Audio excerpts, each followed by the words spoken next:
লামডিং গুয়াহাটি পার হয়ে তো রাস্তায় আছে এখন, চলো লেটস গো। ना बदली ये तो वही दीवानी है গাইস স্টেশনে আসে গেলাম কামাখ্যা করি। এখানে সবাই আছে আমার ভাই ব্রাদাররা। কো ব্রাদার কোথায় যাবো আমরা? লামডিং লামডিং ডিব্রুগড় যাবো আজকে, মানে কামরূপ নিউ কামাখ্যাগুড়ি থেকে কামরূপে চড়বো এখন। লেটস গো, গাড়ি ঢুকছে এখন।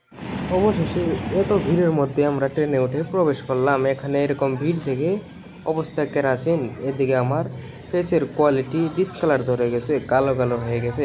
এখানে সবাই দাঁড়িয়ে এখান থেকে গুয়াহাটি অবধি গেলে আমাদের সিট পাওয়ার সম্ভাবনা আছে। সিট পাইলে আমরা বসতে পারবো। আসামের পপুলার চা বাগান, যে চায় আমরা সকাল অথবা বিকালে চা খাই, সেই চা বাগান এ পাতার থেকে চায় পাতি তৈরি হয়। সেখানকার ভিউ থেকে আলাদা মজা লাগে। 15 ঘন্টা আমাদের যাত্রী হবে। এখানে আমরা সিট পাইনি এখনো, দাঁড়িয়ে দাঁড়িয়ে জানালা পাশে আলাদা ফিলিংস নিচ্ছি আর কি। এখানে আমরা পৌঁছে গেলাম। এখন আমরা সবাই যাচ্ছি খাইতে, রুমে ব্যাগ ট্যাগ রেখে আসে। এখন আমরা ওভারব্রিজের নিচ দিয়ে হেঁটে হেঁটে যাচ্ছি। আমাদের পিছনে ভাইয়েরা এবং আগে আমাদের ব্রাদার বড় ভাইয়েরা আছেন।